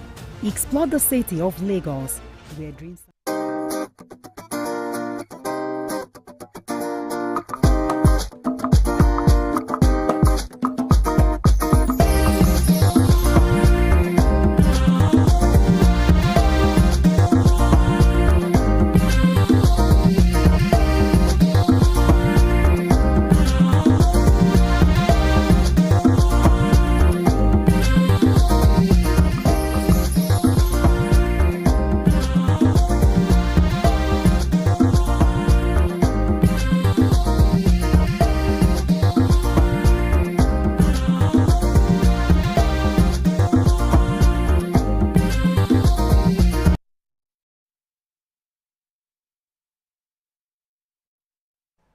Thank you for staying with us. We're still discussing the ban in Anambra State on schools, on having their students write in textbooks.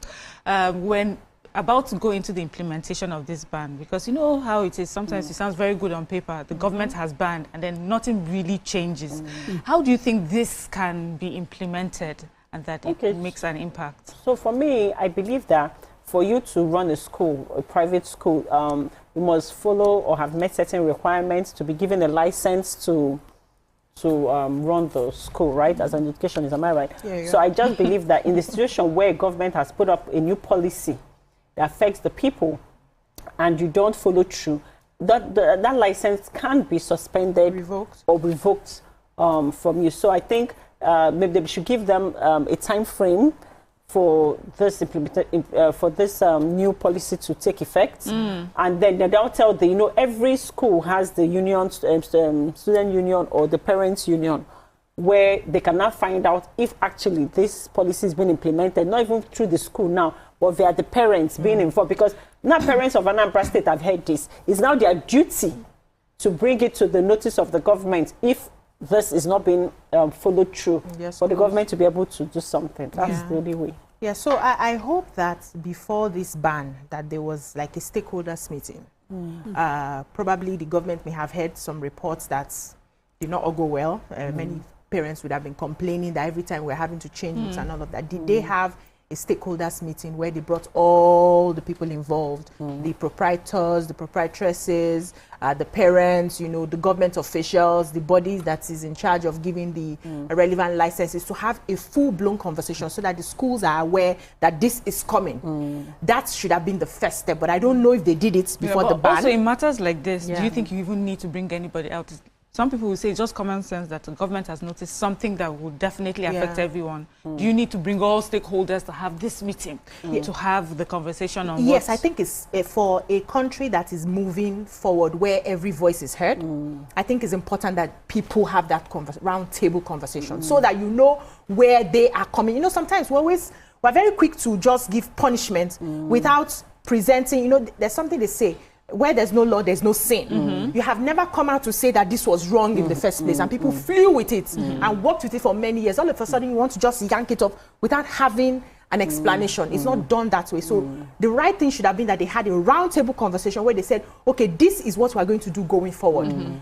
I'm going to give you this number of time or this number of you know, months to organize yourself in such a way that this is not implemented. We're going to announce the ban, but we're giving you so and so timeline to fit into that. So that's what I expect. Then also, with our implementation, we do not really have the energy for monitoring. That's what I see.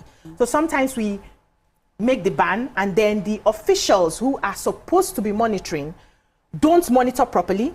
When they now finally want to go and monitor, they are monitoring something else into their pocket, and then you are seeing that the thing that you have banned is still going on for so many years. So I don't know if the government has, you know, modalities in place to make sure that the implementation, they will follow up, they will follow through to see that this actually works. I can answer that question for you. The monitoring are just parents. Parents will monitor this because they affect their believe pockets. that this did not get to government because government was, I believe government is parents. The people are government. And so if the people, you know, in Nigeria, it's not me that will put him in trouble. I cannot, I did not want to say it. So if the parents continue to be parents and they know that, you know, the collective is the goal, they will tell government. They will monitor. But then just as BC said, me, I don't trust the side of government staff coming to implement anything. Usually we beg to see them. Do we have any messages online? What do we do? What are parents and teachers saying? It's not working. They are agreeing. Let me wear my glasses. They are agreeing and agreeing. Afsa says, why is Asa looking for, talking about business call. Oladidi says, Andrew, so they do a quarter for those days.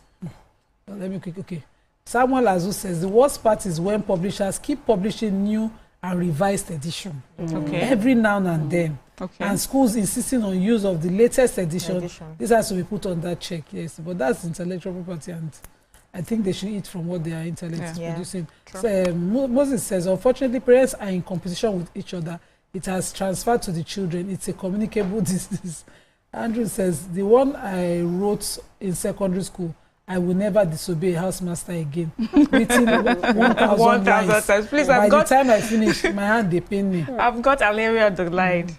Good morning, Aleri.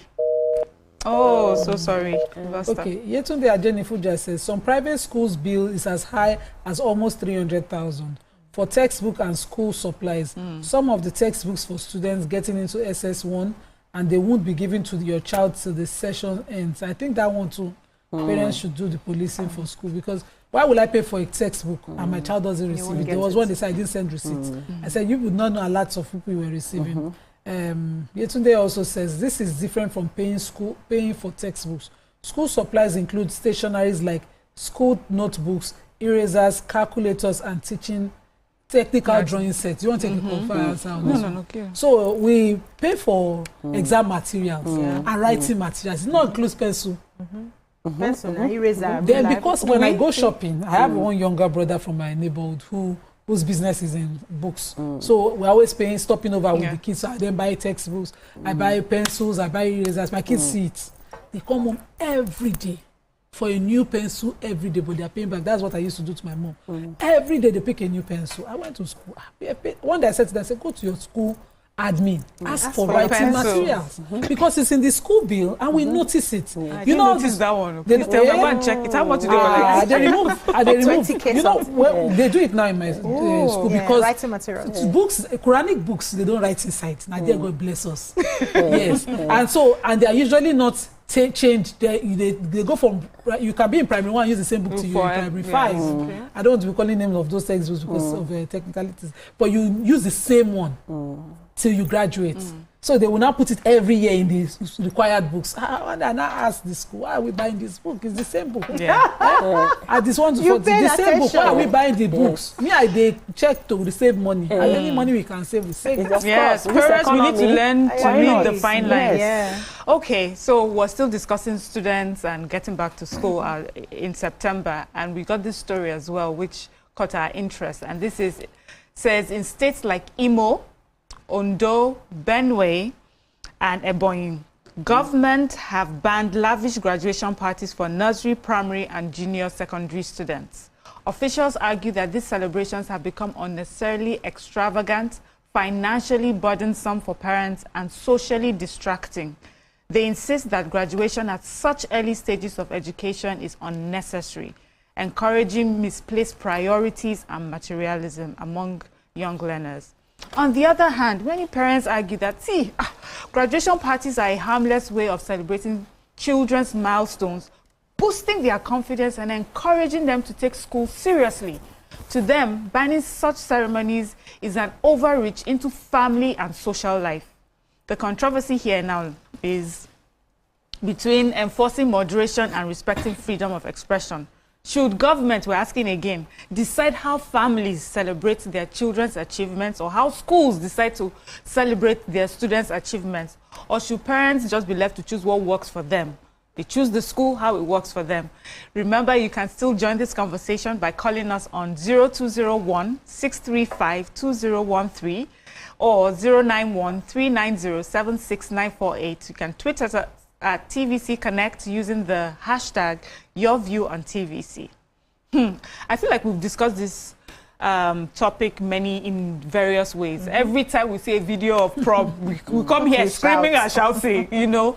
But the conversation here today is, we always feel that all parents think like us or all schools think like us. There are some parents that actually feel that this is a rite of passage. This is something that they want to see their children experience, because for them, it's a way of encouraging them to do well in school when they know that there's a huge party at the end. Extravagant parties, huge dresses. Maybe if they knew that they were getting that at the end, they can then do better in school. How do we see this talk now? Or parents, over to you. Parents, so because my own daughter did prom, and that was like a major celebration. She finished primary school when COVID hit, so we did online celebration and all of that. So there was no party for that. But prom, I had to sew 2 dresses. First dress she didn't like. Didn't like the material. Auntie, did not call stakeholders before you decided on the design of the dress? My sister. I forgot. You know what she told me? Mommy, you should have sent me the fabric before they made it. I'm like, what is it? The father came and said, no, she can't wear that dress. So I had to make another. And everything was on my personal bill. You know, I don't like to bring out my money. Yes. It was my personal bill. Always rolling it at the end of your So we did though. I bought shoe, I bought jewelry, I bought, and I love the fact that she enjoyed it. But for me, it doesn't matter. We could have done without it.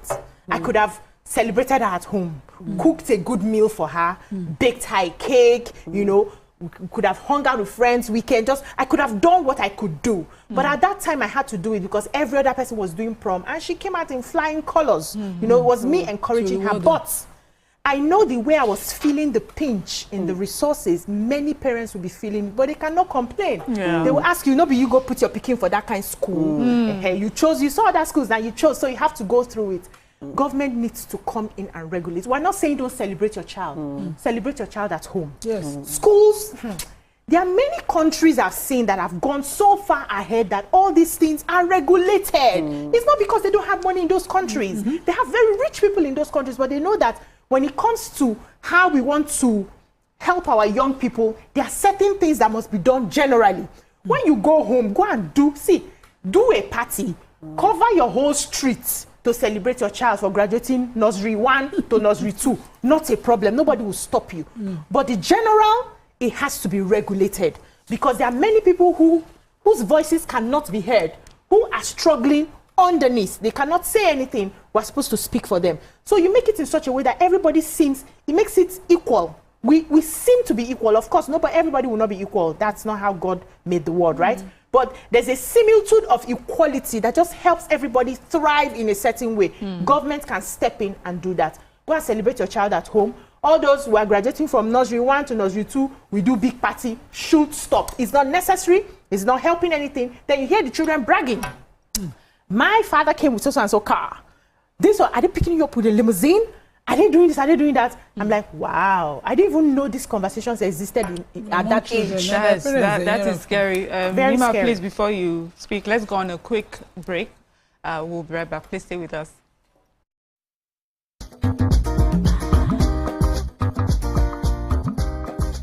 Stay tuned.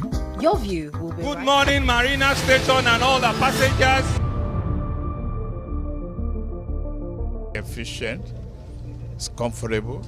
This development will go a long way in reducing congestion and emission.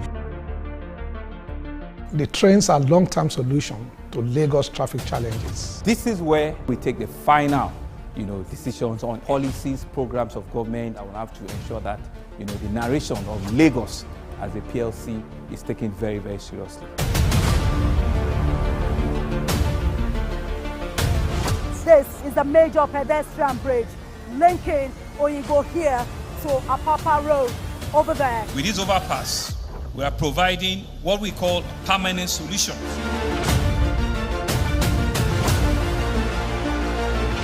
This place is one of the most dangerous areas at the biosecurity environment. This can go into the news and every crumbs of your neighborhood. Our goal is to remain as Africa's model megacity, to move our GDP from the 5-6 position to the 3rd position, and we believe is achievable with all the commitments we have. Explore the city of Lagos, where dreams are made and possibilities are endless. I'm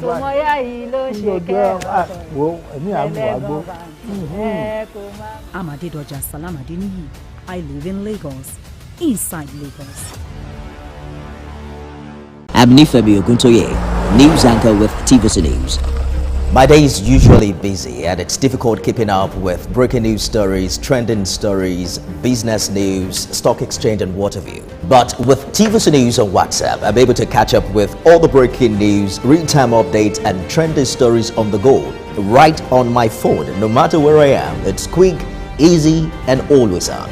And hey, you can join us by scanning the QR code or using the link on our X and Instagram. Why wait? Come to the side of news that keeps you ahead. TVC News, first with breaking news.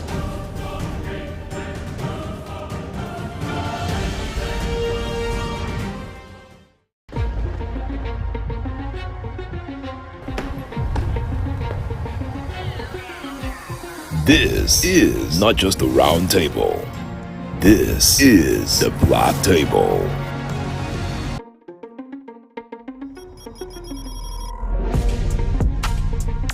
This is the Black Table, where real men speak the truth about the world we live in, the games we play, the power we chase, and the women who shape it all. Unfiltered. There's this entitlement to choice. Unapologetic. There's something in sociology that said even crime has an advantage in the society. Unafraid. In my practice, I found that sometimes the woman is saying honey, but you are hearing monkey. Sports, politics, culture, women, and what it means to be a man in today's world. No scripts, no safe zones, just grown conversations. So pull up a chair if you're built for it. This is the Black Table.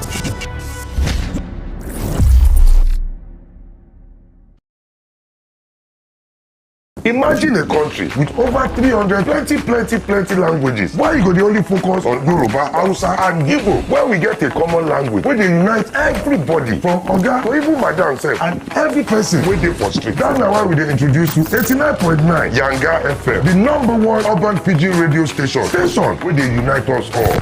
From the award-winning breakfast show. Efficient, it's comfortable. This development will go a long way in reducing congestion and emission. The trains are long-term solution to Lagos traffic challenges. This is where we take the final, decisions on policies, programs of government. I will have to ensure that, the narration of Lagos as a PLC is taken very, very seriously. This is a major pedestrian bridge linking Oyingo here to Apapa Road over there. With this overpass, we are providing what we call a permanent solution.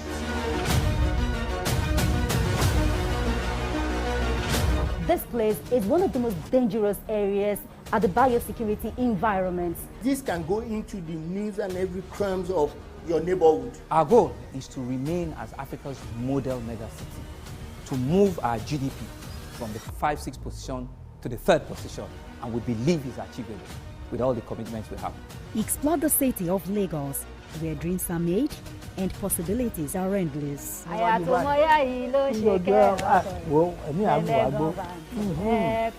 Amadedoja Salamadini, I live in Lagos, inside Lagos.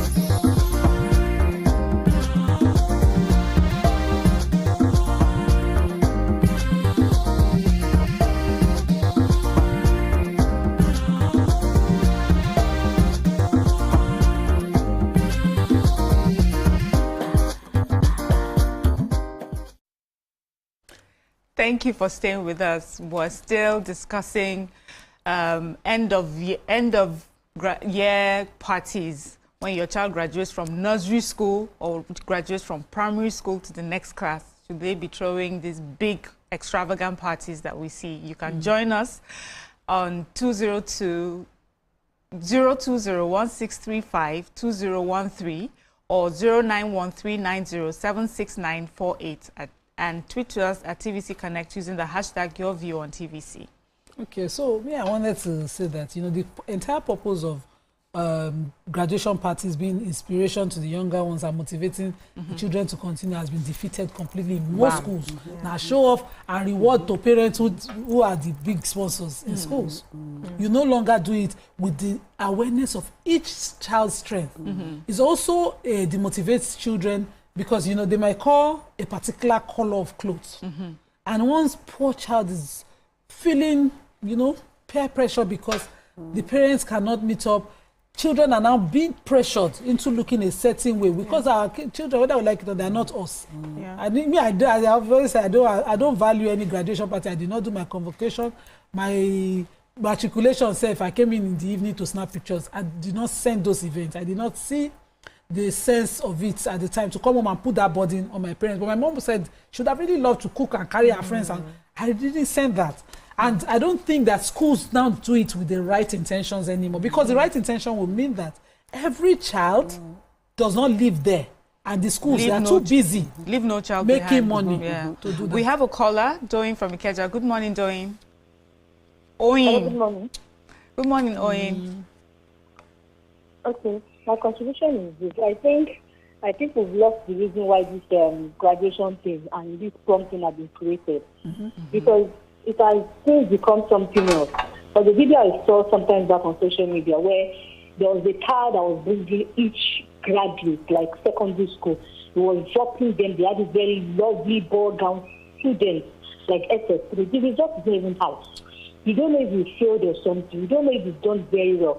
And they were each coming down. And I was watching it, I think it was 2 weeks ago.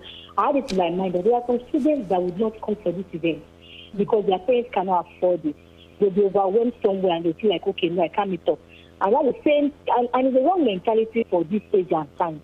Because it has passed robots even on adults. They can't even go for school union because they feel like they've not met up to a particular standard of life. I feel it is not why it was created. A few prayer is enough to send them forth into the world. They should wait for their results. And if you feel when the result comes out, as a parent, you feel like you want to close the road, like this is it. If you feel within your reach, you can come people that will up to your standard.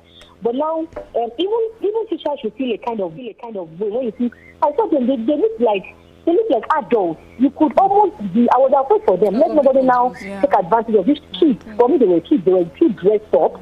It was too much for me. I think government should have a control on every school, not just private, but every school should have a standard of just a little bit of prayer, encouragement, push them into the world and bless them. That's good for me. Thank you very much. Thank you, Oyin.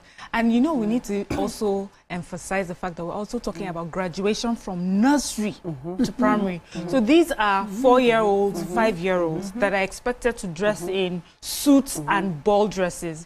So it happened with my children when they were moving from nursery to primary. I remember, I'm not going to lie, I was quite excited. I was quite excited. I was thinking, no, in fact, my son and I fought because I was going all out to make sure he got this really nice suit and then nice shoes. He told me, Sam, if it's not those dirty trainers that he always wears, that's what he wants to wear. I begged him. I said, no, you need to look for more. He said, because you were the one who was concerned I'm telling you. Yeah. But now, in hindsight, I'm looking at him, I'm like, why? This one was just 4. He didn't even know what was happening. Then secondly, my daughter graduated from primary school. They had the little ones graduating. They got them in these ball gowns. My goodness, tiny people figuring out how to move. Yes, tiny humans. I'm like, you know, but on the general, for that particular graduation, I felt like they didn't really go all out.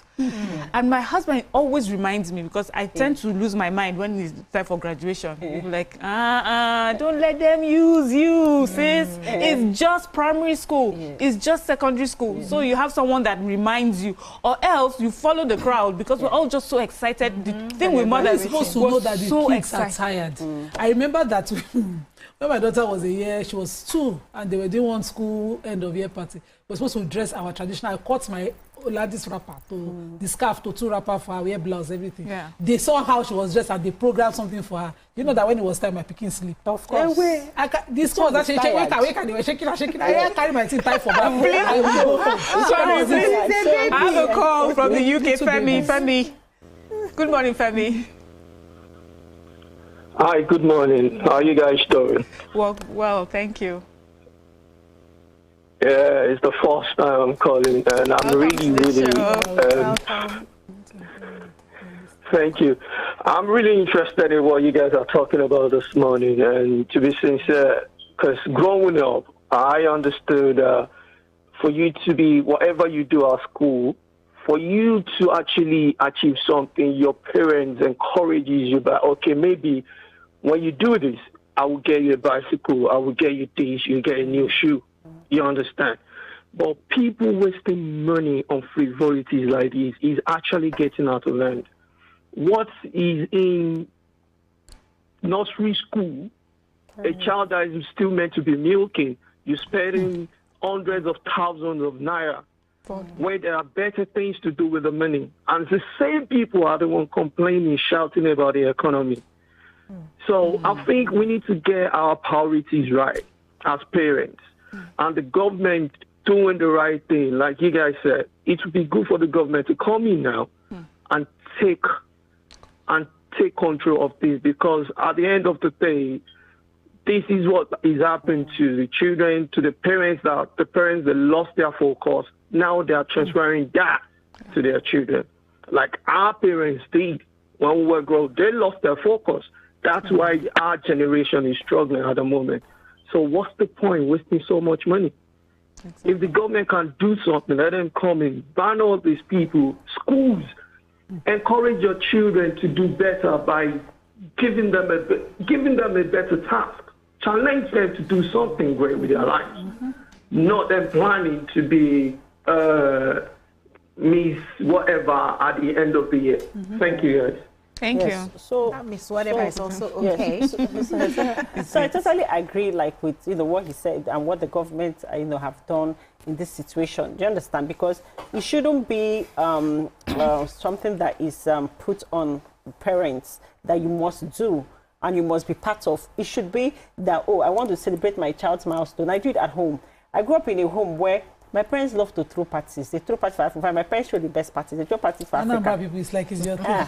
No, but as in, my parents love to host. But it's personal. Like, do you understand? It's personal. Like, it's your own thing. Nobody's forcing.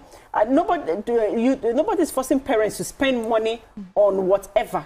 Do you understand? It shouldn't be mandatory. No, it's wrong. Like what BC was saying, like where they're now asking what card did you shop, because I saw a video recently on social media where a 5-year-old was doing something, and what they were focused on, instead of focusing on the children or the activities of the kids, they were focused on the type of cars that were dropping the kids off. I'm wondering, like, are you kidding? When I was in primary school, what I used to deflect, what I used to envy people for was I wanted let our driver be late. I wanted to trek. Those people that used to trek to school. I wanted it so bad. Like you were not trekking to school. I wanted there's a name for people like me. Yes. Don't worry. No, I wanted it. I wanted that freedom. Like after school, they will now trek and pluck all those fruits and all those have those freedom. Enjoy cheese. On the way home back. No, trekking to school is different from trekking back. Okay, we have a caller. We have a caller. Mary from K2.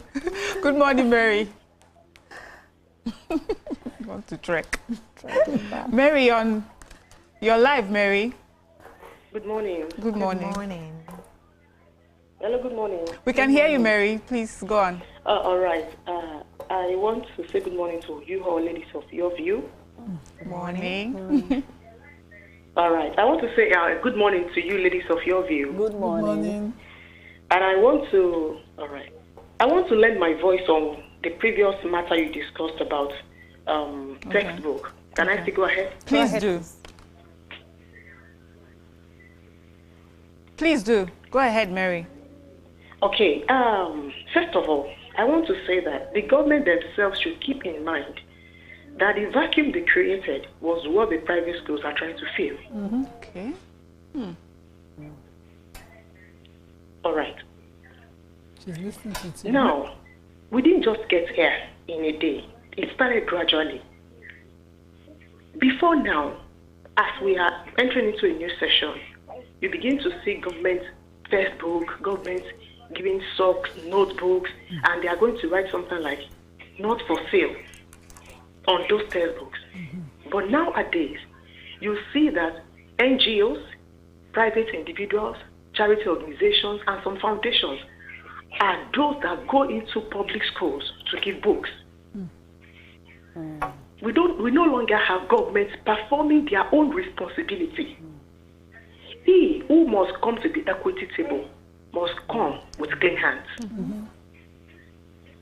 So before you can say, okay, government don't just wake up one day and say, okay, we are not doing this, we are writing this off and stuff like that. No. For example, government will come with their own idea. These are what we want private schools to do. If you want to establish your own private school, you must have so number of toilets in your private school and stuff like that. Yeah. Whereas in government-owned schools, the toilet facility in those schools are nothing to write home about.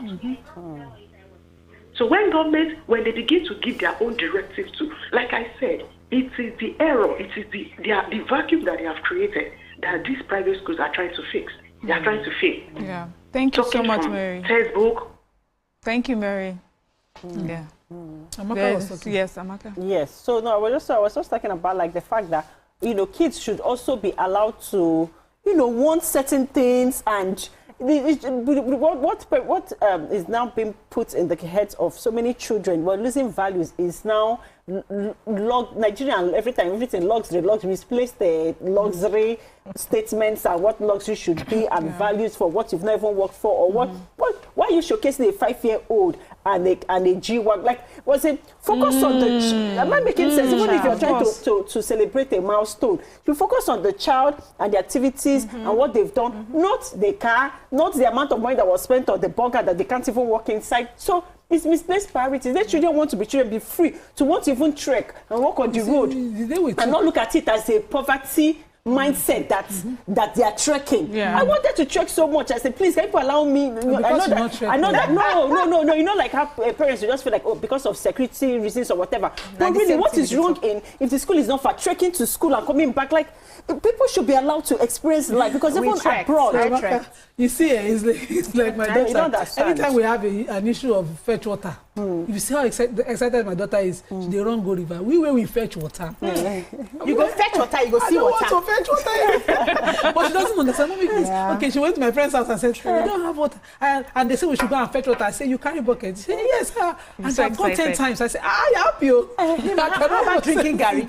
Drinking Gary is like gold in my house today. Once I say, okay, you people can drink Gary, they're so excited. Mommy, please, can I drink Gary? Mommy, please. I'm like, I love Gary. Gary is something I cannot to drink Gary. I can't know that one. No matter how expensive Gary costs now. No matter how cheap or expensive Gary is, it's an addiction. Yes. I cannot outgrow it. But my kids, I didn't want to expose them because somebody had said something for eyes. Yeah, for their eyes. But they thought that because I was hiding to enjoy my Gary and eyes, they saw it as luxury. They thought it was luxury. But you see, the callers have been emphasizing something. Value, teaching, values. We were taught also, we're reminded at the Parenting Team Summit on Saturday that, it's a community that raises children, and we are Africans. We must not forget where we are. Whether or not we like it, our community has expanded to the things they see on TV. Yes. Our community has globally expanded. And so cultures are now crossing. And we can only just find the customs that are relevant to us to cross into our own. For instance, those communities that you say government regulates, the Chinese, the ones that will help us. Because and they're successful. Whether or not you like it, Americanized culture is now generally acceptable. Even in the Chinese, we saw their kids also, trying to copy, trying to sound as funny as possible, hip-hop as possible. And a lot of things that, appeals to them are those things that Americans have, but they are not relevant to us. And we must so, hearing all of you, I see some schools try to do a bit of difference. I can only give from my experience in my children's schools. When they have like school parties or things like that, the school insists, I want them to wear plain t-shirt of color blue. And this is a school that's got like a huge range of parents from the socio-economic class. So from everybody is in that school. And I feel that this is, and these are people who are well-traveled, well-educated, well-accomplished, and still they understand the value of making sure that the community, the school community, understands that the children don't need to be made to feel different. Materialism is is taken out of the school community, and I appreciate that. I also would say that the government recently, because we've been seeing a lot, the government is understanding that they need to step in to make sure that we put our heads back in the right place. Because what will happen is, when our time is all over, we'll have these children who don't understand the value of hard work or waiting for a period or resilience, and they just feel that I want something, I need to get it. And they don't understand the process that it takes to work. So I'm really happy, that we are having these conversations across different states, and we're going to see a difference. We have finally come to the end of today's show. I really enjoyed myself. Thank you so much, ladies, for being for giving us a fantastic show. Did I? Oh, okay. I think I have 1 second for teacher. Because quick, sharp. So it says, good morning to the ladies of your view. The first question we should ask government is this: what prompted the need for this ban? And I have some answers to this. Could have been putting pressure on struggling parents who go extra mile to ensure that their words are not left out, which could affect their morale. Many parents might have been in huge debt already, and this additional cost would have added more burden to them, more burden of the debt to them. It could have led to psychological issue among some children whose parents could not afford the contributions, thus giving the children inferiority complex or being bullied, but others. Government needs to provide facts from figures. Thank you, Engineer Tijan. I think you just summarized everything we discussed. So thank you for joining us on today's show. We'll see you tomorrow. Bye for now.